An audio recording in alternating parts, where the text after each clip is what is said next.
Hello, ladies and gentlemen. It's me again, Saliko Sokipon, supply chain enthusiast and professional. And today we're still going to talk about supply chain management, but we will deep dive into the trucking industry, combining it with a business consultancy with a great guest, Rob Ismoilov. Hi, Rob, and welcome to the program. Hi, Sahib, and I'm also saying hi to your great audience, and thanks for the invite. Thank you, Rob. First question is, could you please introduce yourself, talk more about your background, about your company's development, and your professional journey as well, please? Sure, yeah. I am based out of a small town, Fort Lauderdale. It's in South Florida. I wouldn't say it's a great place for trucking or transportation, except maybe intermodal and anything related to water and containers. There are some great companies out here, but I love it. I've been here for the last 4 years. I came to the supply chain and logistics industry by pure chance. I was running my own small consulting firm, mostly focusing on small and medium businesses, helping the entrepreneurs and small medium business owners reach their dreams, scale their businesses, grow their businesses, increase sales, train their key people, key persons. And then by pure chance, I discovered that there were a lot of trucking entrepreneurs, transportation entrepreneurs from our homeland, Uzbekistan. I'm originally from Uzbekistan, Central Asia. I discovered there were a lot of business owners here. I started providing consultancy services to them. And this is how I got sucked into this industry. And they say once you're in logistics, you can never leave this field. And this is this is my experience. It's so dynamic, so interesting. A lot of things happen, and there is a ton of learning potential. So it's very tough for me to leave now. I'm just captured by this industry. I love it. Yeah, I share the same feeling about supply chain management, to be honest, Rob. Yeah. About your latest company, so Truckstaff Solutions, can you deep dive into this? What you are doing specifically in the industry? Yeah. So Truckstaff Solutions is, we dub it as the purely logistics-focused consulting firm. Its main focus is logistics companies. And it's very interesting how we came to the idea of sharing our knowledge, sharing our skills and experience through this consulting firm with our audience. We, and when I say we, myself and a few other partners have been in trucking industry many years, and we have accumulated a ton of knowledge. As you know, it's one of the fields where you learn by doing, you learn by going through different experiences. So we learned from our experience that there wasn't any focused or concentrated consulting firm, at least for small and medium companies in transportation field, which provides everything, like all major key services under one roof. Mm-hmm. So there are tons of different services, all like fragmented, separated. There are dispatch services, there are safety services, there are this, there are that. But there is not a concentrated firm which does everything under one roof. So you have to go to different places. And also another problem was a lot of these firms are mostly operated by people with no operational experience. So it's tough to get quality service from them. So this is the reason we said we accumulated a ton of knowledge. And we started sharing it with some of our friends, also trucking entrepreneurs. They loved it. This is how we established the market. We discovered market. We said, wow, there's a big need for this type of services if everything is concentrated and provided from one central spot in an organized and high quality manner. So we decided to set up a consulting firm and offering it to a wider audience. This is how we started. And Truckstaff Solutions does everything related to mostly trucking sector of the supply chain. As we know, trucking segment of the supply chain is the biggest segment. Mm-hmm. More than 75% of the loads, anything we see in the stores, in our household, they are all hauled, shipped by trucks, especially the LTL, last mile delivery, last destination. So we decided to focus on this biggest segment of the market, which is almost like 70+%. in total. And this is also the toughest sector of the market. This is also the segment of the market with highest turnover, highest bankruptcies, highest cycles, the cyclical character of this market. It especially pertains trucking segment most because they do the toughest part, hardest part of the job. And ironically, they also get the smallest payment. They are at the bottom of the food chain in supply chain. So we decided to focus on this segment specifically and share our knowledge, help them grow, help them scale, and help them succeed in what they do. Great, great.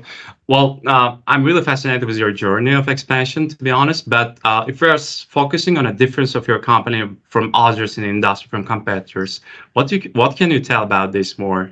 Yeah, of course. So first of all, I would say what sets us apart from other competitors or other consulting services out there focusing on trucking segment of the market is our operational experience. So we are operators. We're not just theoreticians or providers of services with limited knowledge.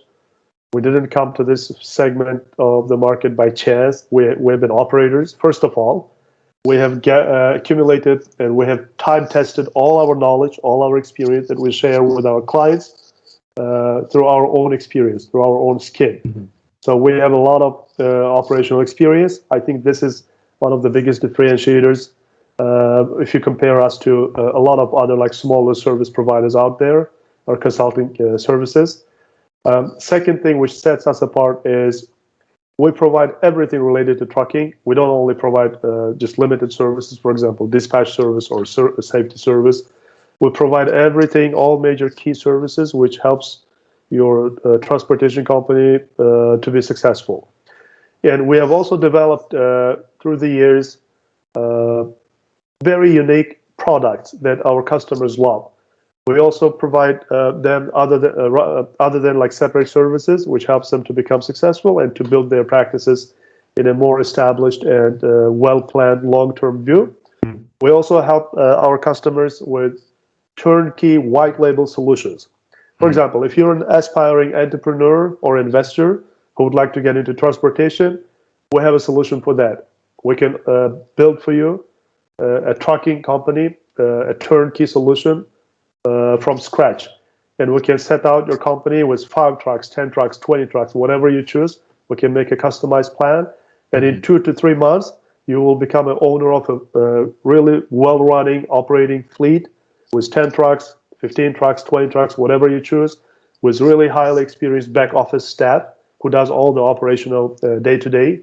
And also your company would be very well positioned to scale and grow really fast. If you want, let's say, to learn some theory or educational part, we have a very unique program called Trucking MBA. So why go to Harvard or other big name universities, right? I went to Columbia, by the way, and I know how expensive it is. And also I know like how very low promising is it is like in terms of job prospects after you graduate.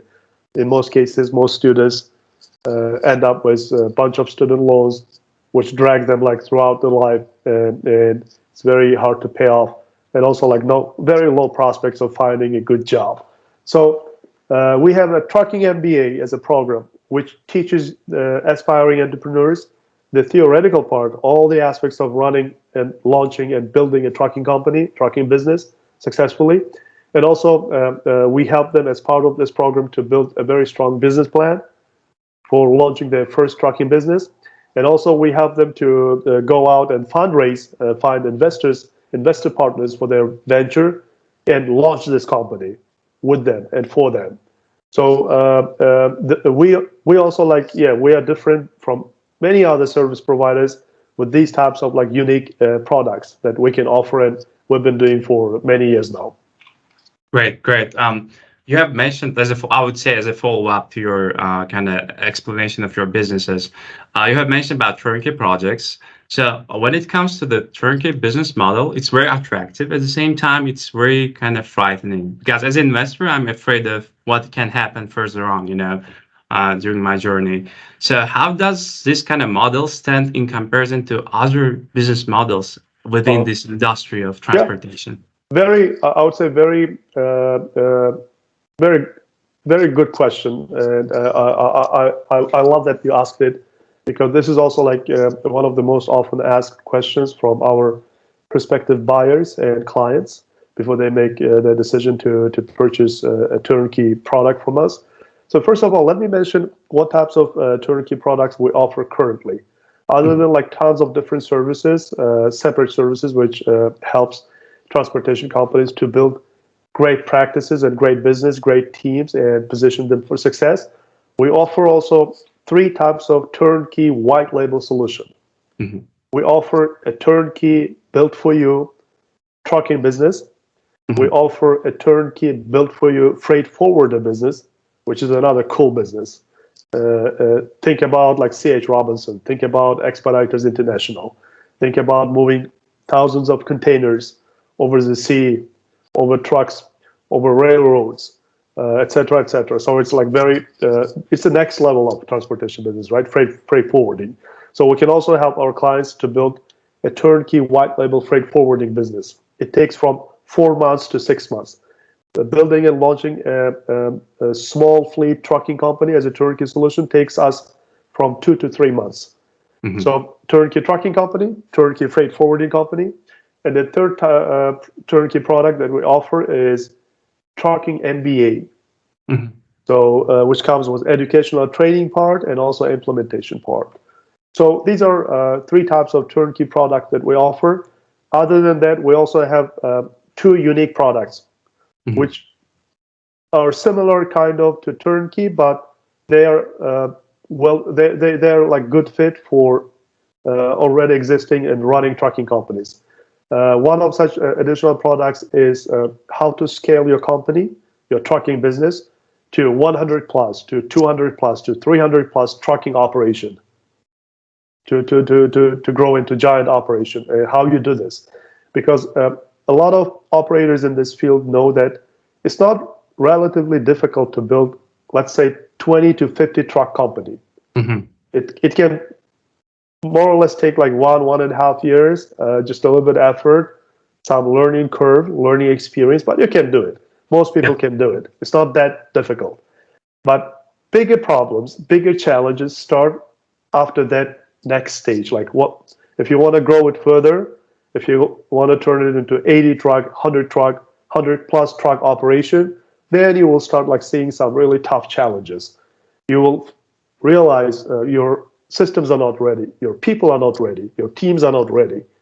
You will end up having a lot of safety issues, which will downgrade the company, and a lot of customers stop doing business with you, or the regulators can come and shut you down because all of it means that your processes, your systems are not ready, and you're not ready as a business owner Mhm. to scale to that stage.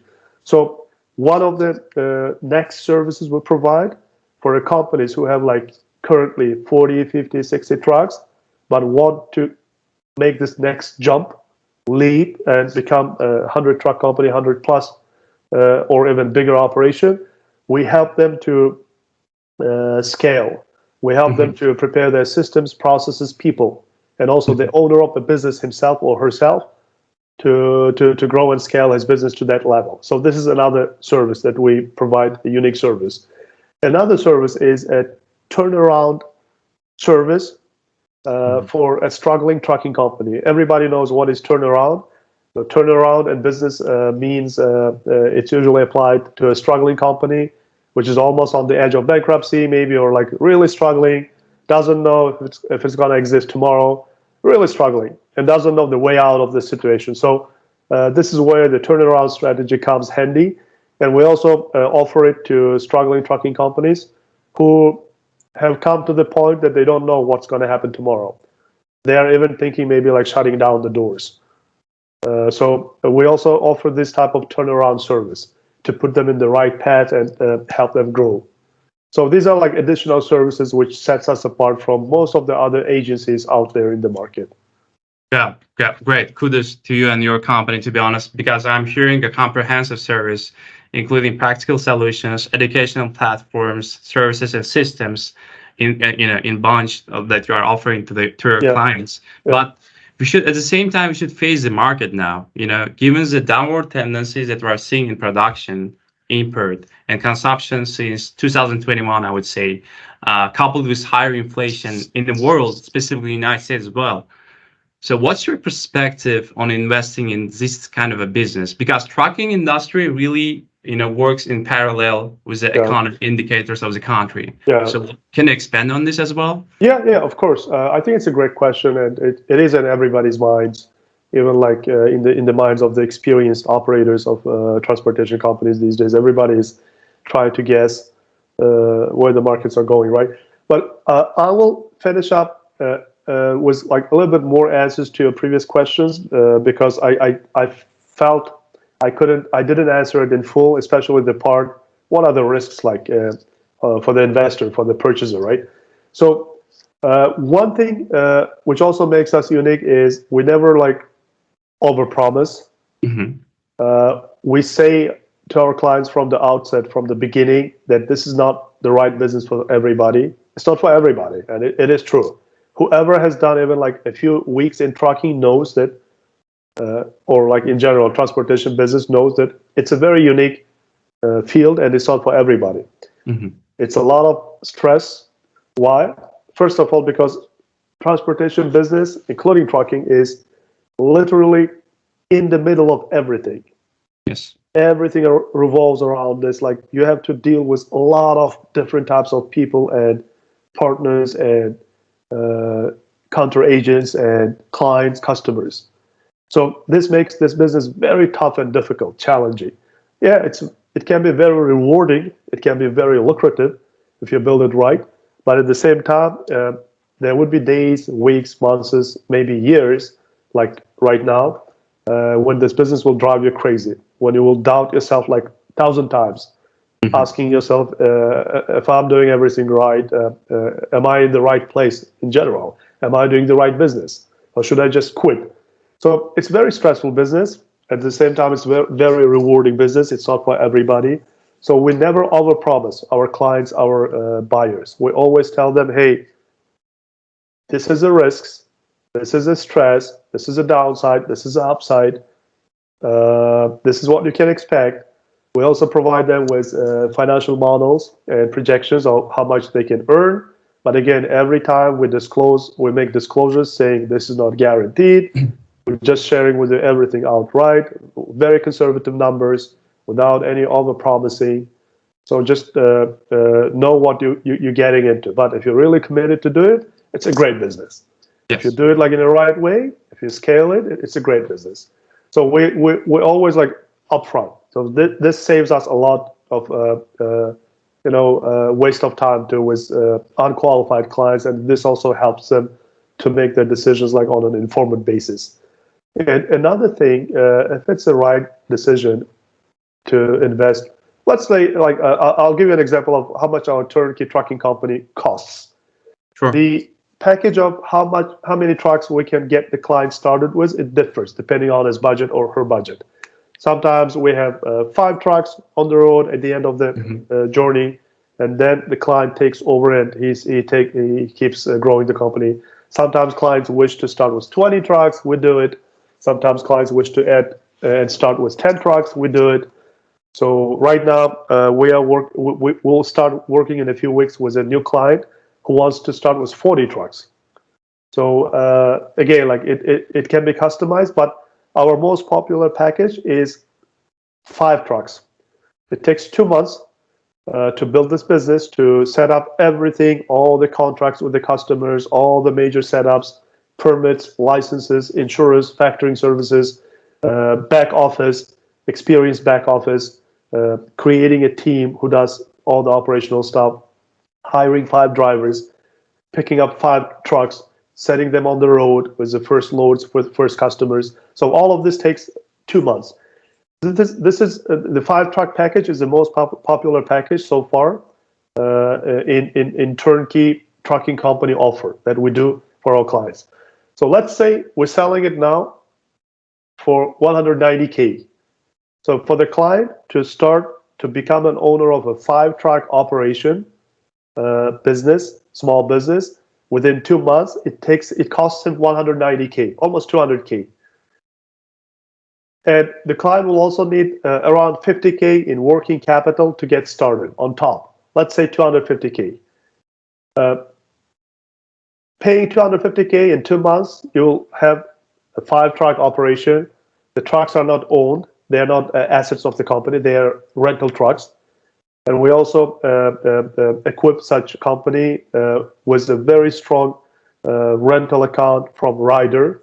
It's going to be a national account with Ryder, which allows the clients to rent trucks and trailers anywhere from Ryder locations nationwide. And this will position them to scale really fast. And we teach them how to operate with rental truck model, because this is our success story too.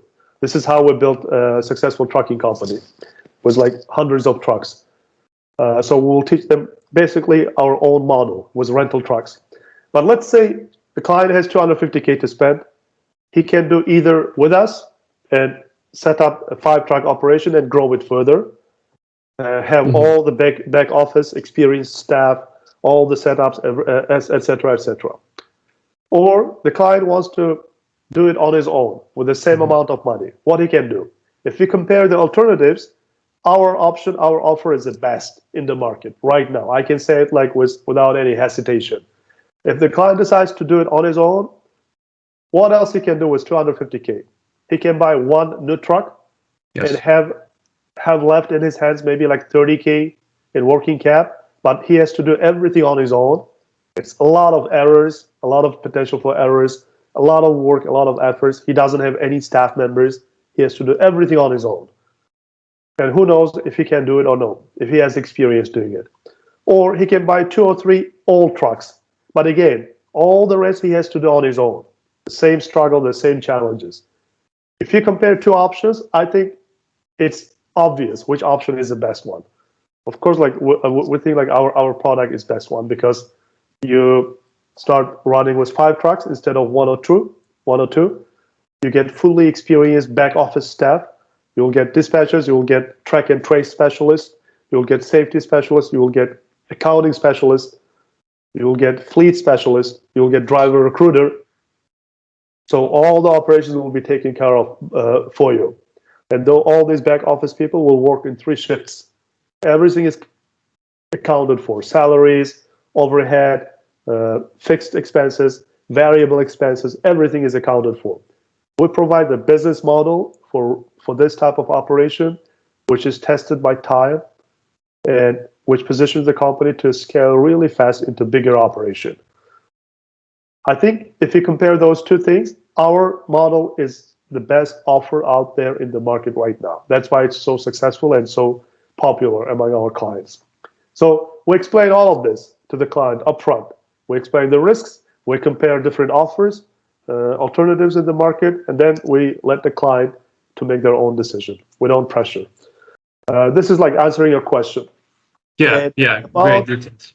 The markets, your later question, I think we have been in a downwards market in terms of freight and the rates per mile for the last 15 to 18 months. And historically, if you look at all such downward cycles in transportation, in supply chain, it has never been longer than 2 years. So we're almost like approaching the 2-year mark very soon. A lot of bad apples, bad actors left the market. They were kicked out of the market, especially the ones, if you're speaking about trucking companies, especially the ones who purchased their trucks and trailers at a very high price at the peak of the market during COVID years. There were like many cases when the trucking companies, seeing how the rates per mile were high, they were purchasing trucks for 180K, 190K, 240K per truck. This is crazy. So these companies were the first ones to get kicked out of the market because they couldn't afford anymore paying for their trucks when the markets tanked. They went down. So it's always like this. When the downward cycle starts, the balance repositions itself. The balance between trucking supply, trucking service supply. It's always supply demand, right? And the balance between demand for trucking services, it always repositions itself. And when everybody is seeing those crazy high rates per mile during COVID years, at the peak of the market, a lot of new entrants entered the market. A lot of existing players, they added more capacity, more trucks at a very high price. This increased the supply for trucking services to like unseen levels. There were more trucking companies, there were more trucking services supply than demand. So this, of course, brought to decreased demand. This, of course, brought to decreased rates per mile, and the market has to correct itself. Now we have seen a lot of companies, especially the ones who purchased really expensive trucks, went out of business.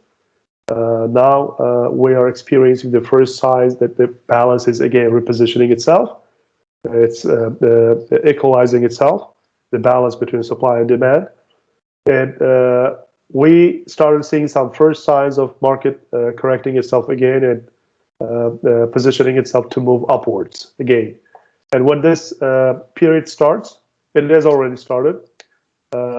This type of cycle again goes on at least for 3 to 4 years before the next correction. So I think we are in a very great spot now to expect upward movement from the market. A lot of experts are saying it's going to take us maybe another 1 or 2 quarters in 2024 to start seeing like real improvements in terms of rates per mile. I believe so, but the rates are already good. They're already improving. If you compare to the rates of like back in May or April 2023, now it's much better.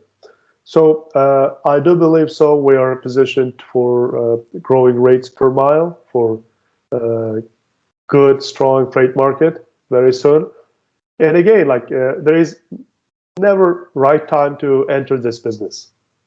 If you enter at the peak of the market, of course, your cost of entrance would be very high because everything would be very expensive. Trucks, trailers, everything, because the demand would be high.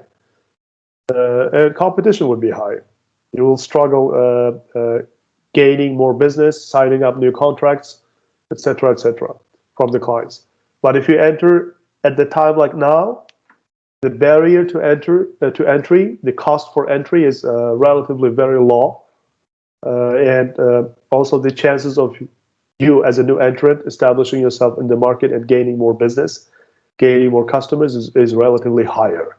So I would say there is never a right time to do this.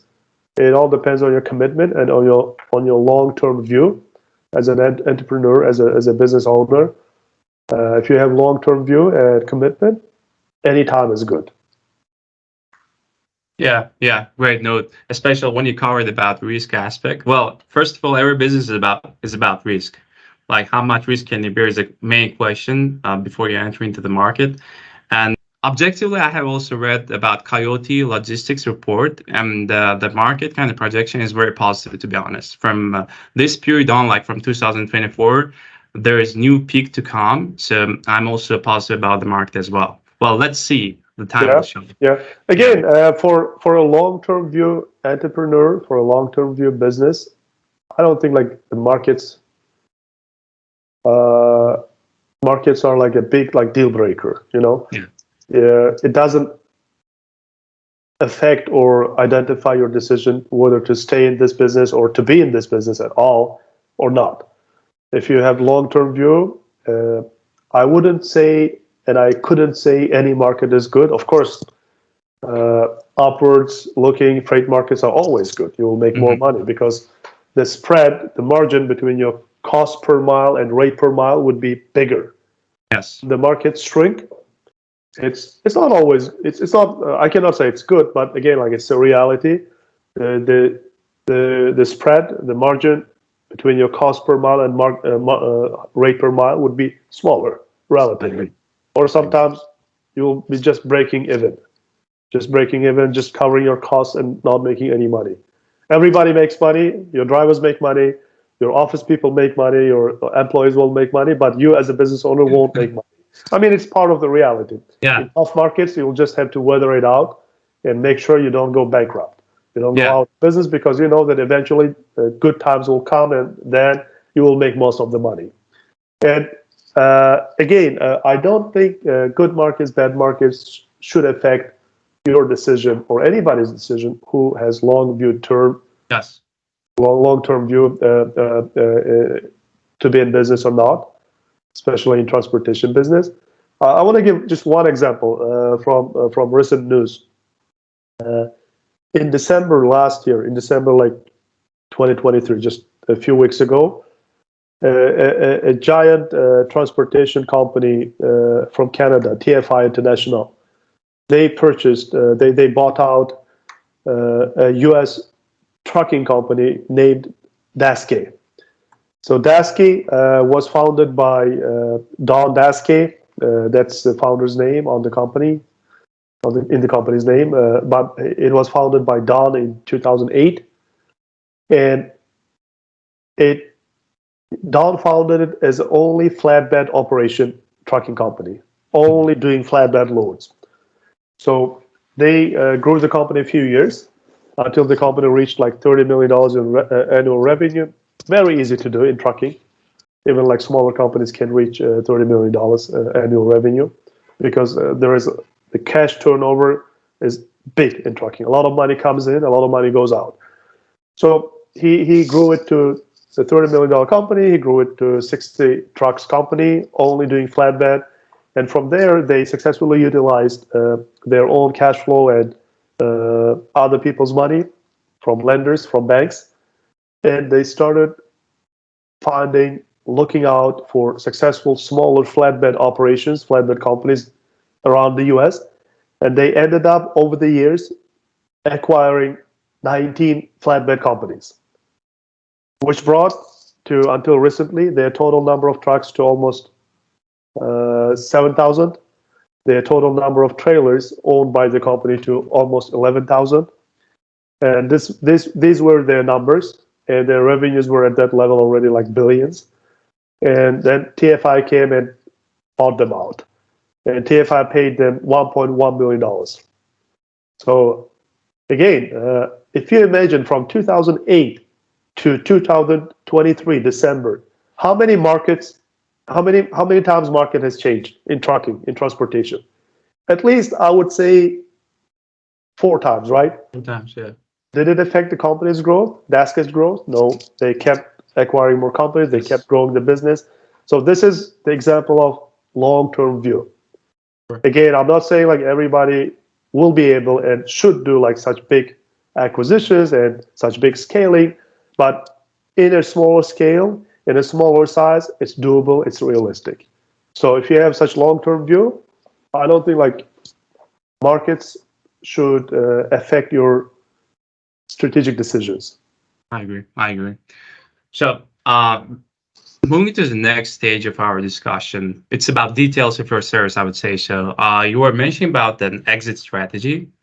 If you speak in a business language, every business owners more or less have some kind of strategy of exits. Some play short, some play long, but they all are thinking about some kind of exit strategy. It could be IPO, it could be acquisition, it could be just exiting from a market. So, from this perspective, what kind of different forms of exit strategies you can recommend to the business owners based on their unique situations and goals? Yeah, I think it's a great question, especially for the people with long-term view. I think there are several scenarios. One scenario is, of course, very classic. You can keep growing your company, you can keep scaling your company, make it 100 trucks operation, if you're talking about trucks. Then add a freight brokerage as a related business, which will double, triple, quadruple your business. Then add warehouses, then add 3PL logistics, etc., etc. Like variations are unlimited on how much you can scale and add related businesses to this combination. But one option is remaining a privately held company, privately owned company. You're your own boss. You don't have a board of directors. You don't have investors to report to. You can fire anyone. You can hire anyone. You can downsize the company. You can grow the company. You can, you're your own boss. So you can keep it as a privately held private company and keep growing it. This is one option. I would say a great option. Another option is if you want to have more access to capital markets, because it's one thing when you're a private company with really strong cash flow, strong financials, you still have a lot of offers on the table from banks, lenders, private equity firms, etc., investors who would like to work with you and who would like to finance your next stage of growth and who would like to go into this game with you. This is one thing. If you're successful and have strong cash flow and financials, you have a lot of such offers, even as a private company. But it's totally different scale, different level, and different level of access to more capital, bigger money, if you're a publicly traded company. So another scenario could be after a certain point, you might decide, hey, I'd like to become a publicly traded company to access capital markets. Mm-hmm. This is next level of money, next level of capital. And what it is good for is, especially if you have goals like acquisition, growing by acquisition, growing by buying out other more or less successful companies. If you see that adding them to your portfolio makes your business more successful. Let's say like you're a 100-truck company in Chicago, and and you've been watching and you've been keeping an eye on another successful company with 150 trucks from Ohio, was great contracts from the customers, was great terminal, was great people, back office employees, key people. So if you have access to greater capital, let's say from public markets, and you can try to make an offer to the owner of that company and buy it out. So this is how it can be used.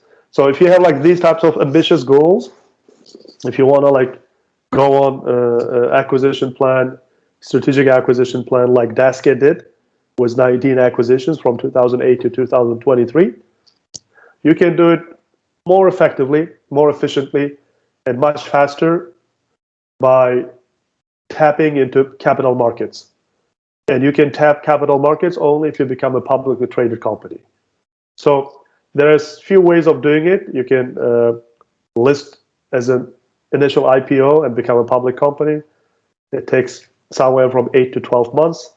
It takes some type of financial commitment to be prepared for this, but it's doable.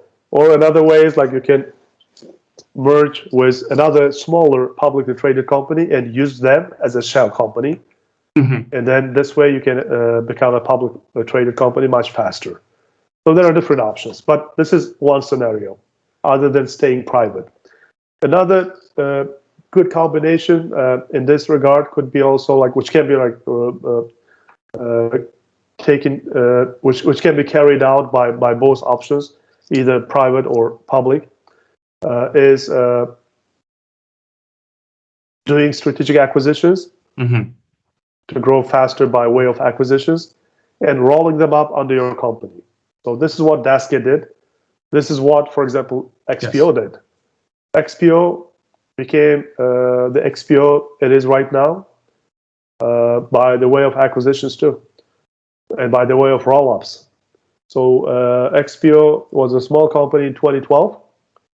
They had access to capital markets because of the founders connections, Brad Jacobs, and they started acquiring other successful transportation companies from 2012. From 2012 to 2015, they acquired 17 companies, and this is what made XPO. Yeah. Now they have more than 16,000 trucks, 9,000 containers, 40,000 trailers. They also have 202 million square feet of warehouse facilities all around the world. they're among the top 5 logistics companies, logistics firms in the world. So again, yeah, all of these combinations and strategic acquisitions and roll-up strategies can be carried out by both privately held and publicly traded transportation companies. So exit strategies are like numerous. It all depends on your commitment, on your ambition, on your, of course, team, because it's always a teamwork. It's not one person job. Yes. So yeah, the combinations, the possibilities are unlimited. Yeah. You've covered the great word, and I would say it would be a keyword to the next question here, XPO. The companies that acquire it and scaled up their operation by the acquisition, I would say so. But there could be a worst case scenario when the company needs to do a turnaround. So there are different options. It could be turnaround or scaling. So in regard to your business consultancy, what specific strategies or services does your company provide in this domain for the truckers and business owners in the trucking industry? Yeah. So we have already such a separate standalone service. It's called Trucking Turnaround. So we work with struggling companies who have like hit some like bottlenecks in the operations. They built like company to a certain level, let's say like 20 trucks, 40 trucks, 60 trucks, Yes. 80 trucks, but they're facing a lot of challenges. They're losing money, they're bleeding cash, they're not growing, their best people are leaving, their best customers are leaving. They have a lot of issues on safety side. They are expecting every day to receive a safety audit from the regulators, and they don't know like what will be the outcome. What else? A lot of the driver retention is very low. Most of their drivers work with them just a few weeks or a few months, then leave the company because they don't like it. So all of these signs are signs of a struggling company who is a good candidate. Maybe yes, maybe no. It depends also on if the owner, if the people who works with the owner are ready to do a turnaround plan. So all of these signs are signs of a company in a tough situation, and signs of a company who can be a candidate for a turnaround strategy. So we do offer such service, and in most cases we start the process, we kick off the process with analysis, with studying the current situation of the company. We spent many days both on the site, on the location, and off-site remotely with the owners of the company, with the management team of the company, asking tons of questions related to all aspects of their operations. And of course, we sign NDA, non-disclosure, non-circumvent, no-compete agreements, so they have peace of mind, sharing their most sensitive, valuable information with us. We are professionals in this regard. But yeah, we spent a lot of time in the beginning trying really to go deep, to dive deep into the company, trying to understand what are the problems, what is causing those problems, and what could be the potential solutions. And after such research and study period, we come up with a detailed report. We outline all the recommendations, all the problems, all the recommendations for potential solutions, and also recommendations on implementation plan. And after the owners of the company, they get acquainted with our report. We give them enough time. We do a few sessions on discussing the outcome of the report and recommendations. And if they wish to go further, and if they wish to utilize our help with turnaround plan, we help them to implement that plan. So this is like a separate engagement. It takes a few months depending on the situation. And in that implementation stage, we usually help to reposition the company. Yeah. We help the company to build better systems, better processes, better people, better training systems for their people. We help the company, among one of the many first things, to install and to introduce key performance indicators across all their departments, so they know how to measure what they're doing, because if you cannot measure what you're doing, like, you cannot grow. So we implement them with all of this repositioning. So they turn around their company and face it towards success and towards growth. Great, great. So let's concentrate on the threat in this industry, in the trucking industry specifically. Threat in the form of availability of drivers. That's really important in trucking companies. But there's a growing shortage of drivers, what I'm seeing now, because of aging demography, especially when it comes to United States. Yeah. So what's your stance in this situation? Yeah. I would say, again, like, this is my perspective from the practical point of view. I read a lot of reports, some of them that you're referring to, on the driver shortage problem. This topic, like, comes up every once in a while on different media, industry media, and industry conferences, gatherings. I wouldn't say it's not legitimate. I wouldn't say it's not it's fake, but at the same time, I would say that it's over exaggerated. Just from practical standpoint, being an operator, we deal with it like on a daily basis. We treat our drivers as our assets, as our clients. We always teach our own staff, and we always also teach our clients who are building their trucking companies with our help, using our turnkey products. We always teach them this philosophy, this approach in terms of drivers. We tell them that, hey, you should be very careful. Like, although we say we are in trucking or we are in logistics, we are in transportation, in essence, we are in people business. We are not in transportation, we are not in logistics, we are in people business, because everything you do throughout the day and night, because work doesn't stop in transportation at night too, as you know. There are no holidays, no after hours, no weekends. Work goes around the clock without any stop. So we tell our clients and also our staff that we are in people business. That's why it's very important to keep in mind that you have two types of clients in this business. If you're a trucking company, you have two customers. One customer is the broker or shipper who gives you the load, the shipment, and trusts you to take this load from point A to point B. And your second customer is your drivers. You should treat them as customers. You should treat them with the same respect, with the same honor you would show to a client who is giving you money, who is paying for your job, who is giving you business. Most of the times, trucking companies forget that drivers are not clients, and they start treating them as their employees. Yes, they are your employees on paper, based on the contract, but at the same time, they are your main assets. They are the ones who are doing the toughest part of the job, being there away from their families all the time. And you should treat them as your clients. Yes. This will affect the retention rate in your company when it comes to drivers. The better you treat them, the more you treat them as clients, not as employees, the higher would be your retention ratio. The longer the drivers will stick to your company, and the longer they will work with you. So this is key, treating them as clients, not as employees.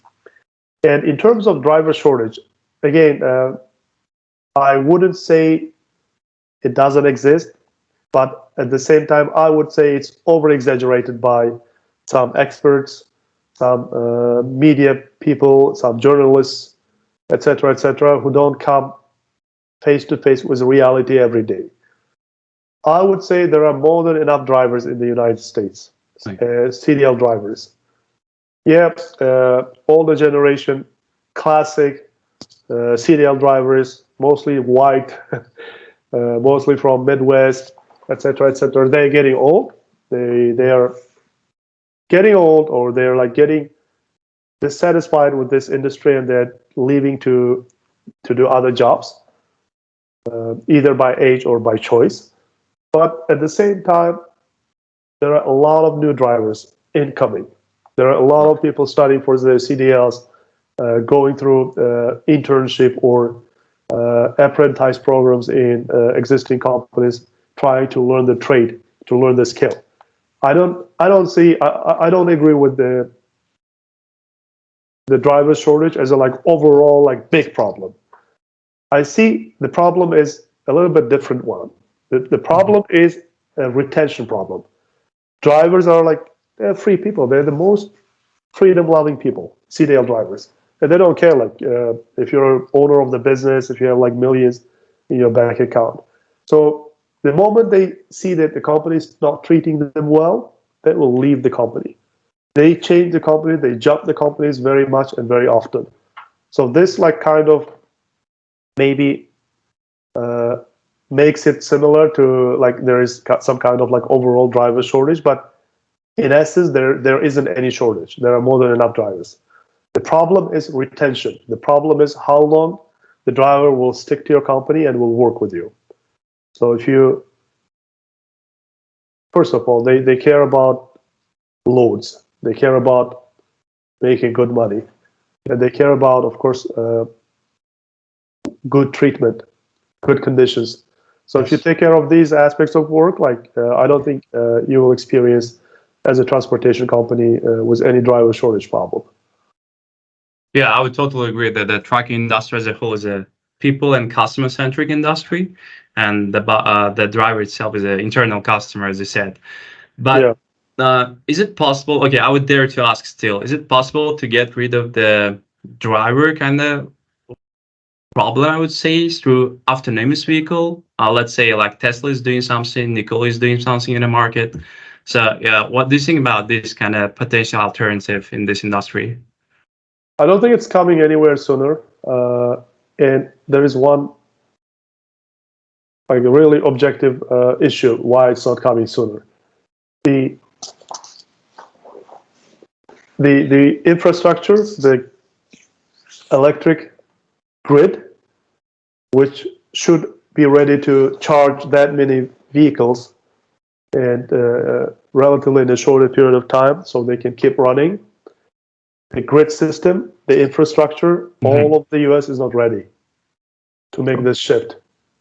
So unless this problem is solved, which requires trillions of dollars, not even billions, it won't become a massively like accepted practice. Yeah, some companies are testing now, some routes in some states. They have like venture capital money. They're trying to push through this idea. Yeah, it's a good intention, but again, like realistically, I don't see it coming like maybe within the next at least like 15, 20 years. Makes sense. Makes sense. Yeah, I would agree that the electric station is not enough to cover the whole states, especially when we talk about the United States as a whole. But Biden administration is doing something now. You know, they're kind of investing money. Maybe, as you said, like after 20 years, we can see some improvement in this as well. Yeah, takes a long time. Yeah, you were mentioning about MBA program. As a person who has an MBA background, well, I'm still in progress of getting MBA in supply chain management, but I'm really curious about what kind of MBA program you have in your company and how it helps people, specifically in trucking industry, to improve their knowledge and skills.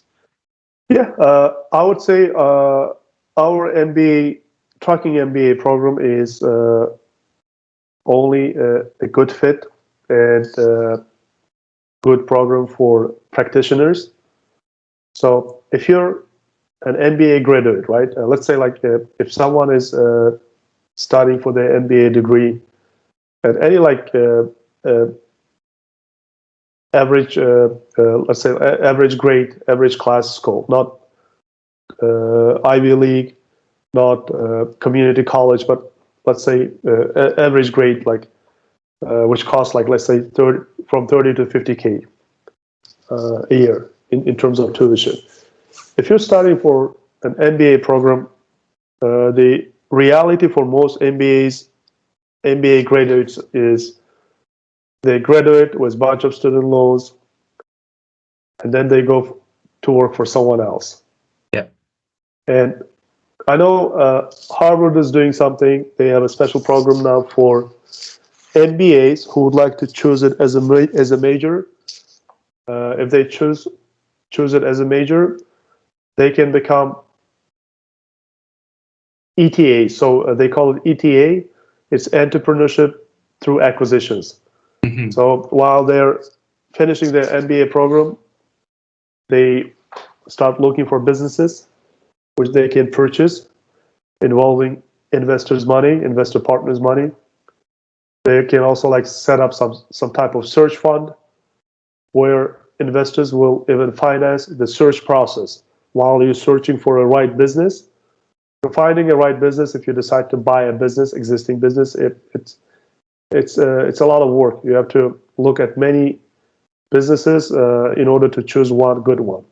So Harvard is trying to do something like this to promote the idea that after graduating from MBA, you don't have to necessarily go and work for someone else in someone else's business with all that skills and hundreds of case studies you have studied with your professors and et cetera, but you can go and acquire a business and become your own boss. It's a great idea. It's a noble idea. It's becoming popular the last 10, 15 years. This whole idea of entrepreneurship through acquisitions and search fund concept. But it's still like very small following. It has still very small adepts and followers as an idea, as a concept. So our approach in launching our trucking MBA is in the same realm. We're trying to do the same thing, less expensive, much less expensive than Harvard, and more practical, and focusing on trucking. So what our MBA program in trucking offers is we have theoretical part. We educate the person who purchases this program from us. We teach them all the ins and outs of trucking business, all the aspects, by undergoing with them by a lot of trainings and sessions. And after that, we also help the person to build a business plan to start and launch his first trucking business. And we also, at that stage, we advise and help the person to find investor partners, to find the money to set up and launch his first trucking business. And when he or she is successful finding money for the implementation part, we help the person to build and launch his first trucking business. So I would say it's very practical, and somehow it's very similar to a search fund and entrepreneurship through acquisition. Yeah, I agree.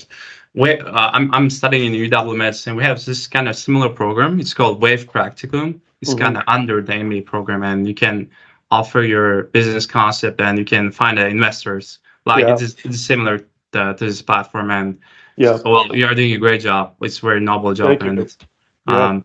I'm sure you will have a success in this. And is it online or kind of physical in person? It's online. It's online. Of course, the person can visit our offices in the US office. We have offices in US. We have offices in Uzbekistan. They sometimes some of our clients visit our offices and do part of the training in our offices. And most of the time, it's remote. It's online education. Oh, great, great. Let's go back to what you have mentioned before again about adjacent businesses. Well, let's think from a business owner perspective. As a business owner, I want to expand my operations or diversify my operations. So how can you help the businesses to synergize their trucking experience in this industry and explore more opportunities to diversify their portfolios? Yeah, I think starting with trucking is a great idea. Because again, trucking is the biggest part of the market. There are a lot of trucking companies. There are much more, like more trucking companies than any other types of logistics companies out there. Why? Because most of the loads, most of the shipments they they hold they're shipped by trucks at the end of the day. So that's why there are more trucking companies than any other types of logistics companies out there. Hmm. That's why I would say it's a good idea to start with trucking if you want to build a business conglomerate, a whole transportation holding with different portfolios. It's a great idea to start with trucking because of the segment of the market. It's the biggest. It's also at the bottom of the food chain. Hmm. It does the toughest part, hardest part of the job. It gets the smallest amount of payment if you compare it to other logistics players, logistics companies. This way, it's at the bottom of the food chain in logistics, in supply chain system. Hmm. This way, starting with trucking, it gives you a lot of grassroots, fundamental experience to learn the trade, to learn the business, the whole supply chain system from grassroots, from the ground. And it's also a very great business to open a lot of doors for you Yes. to other areas of supply chain business, logistics business. If you start from trucking, a lot of other doors will open to you because, again, a lot of the action happens in trucking. If you think about supply chain system, almost like 70% of the action happens in trucking with the help of the trucking companies, with the help of the trucking entrepreneurs and their CDL drivers. Without them, the system won't be just able to operate because it's a big part of the market.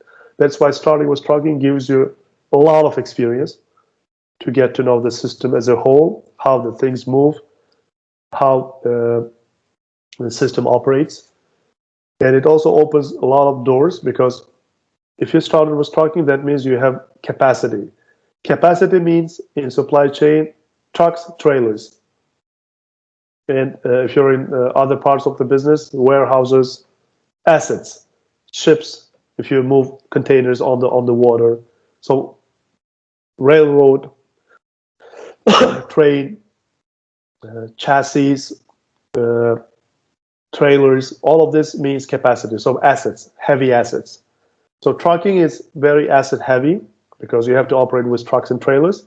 So it's very easy also having trucking to then open doors to other businesses. And I would say in terms of adding up and building it as a conglomerate, as a transportation portfolio, Hmm. after you set up the trucking company and scale it to more or less like good level, and after you've spent like at least like 2 or 3 years building good financial track record and also experience, I think it makes a lot of sense to add as a next level freight brokerage because you have operated as a trucking company, you have come across a lot of customers, you have built strong track record with working with a lot of customers. They know you as a trucking company. They know you won't let them down.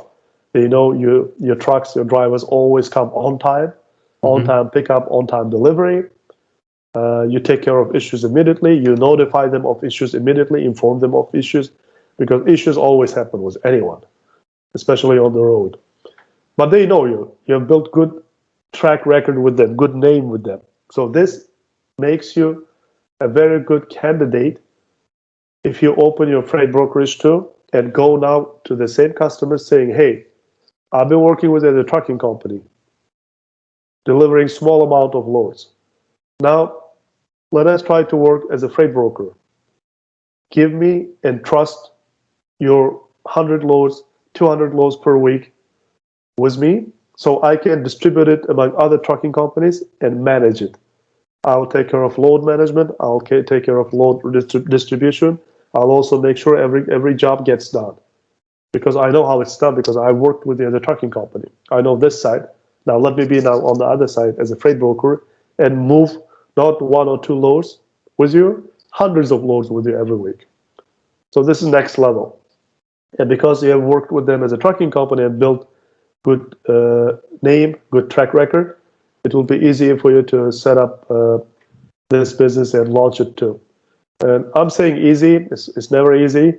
but it will be more realistic and doable. Some companies also add warehouses for distribution and redistribution and storage of the loads of their customers at that point or later after they build their freight brokerage. It's additional revenue. It's a standalone business.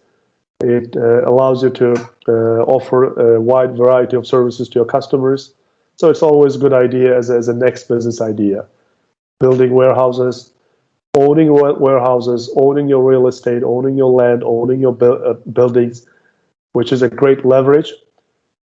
You can show them as a collateral, borrow more money, borrow more capital, buy cooler businesses, add more businesses, buy more land, build more warehouses, etc., etc. So the more you do it, the better it gets.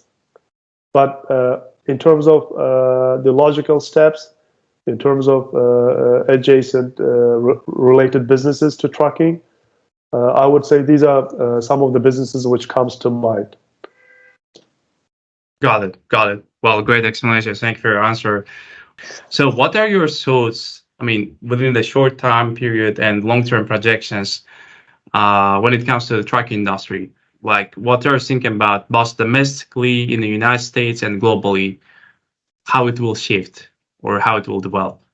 I would say the market is bound to growth, Yes. to growing and to going upwards because we've been in this down market too long now, almost 18 months. I do really think the rates are improving last 3-4 months. The margins between rates per mile and cost per mile is getting better, the spread.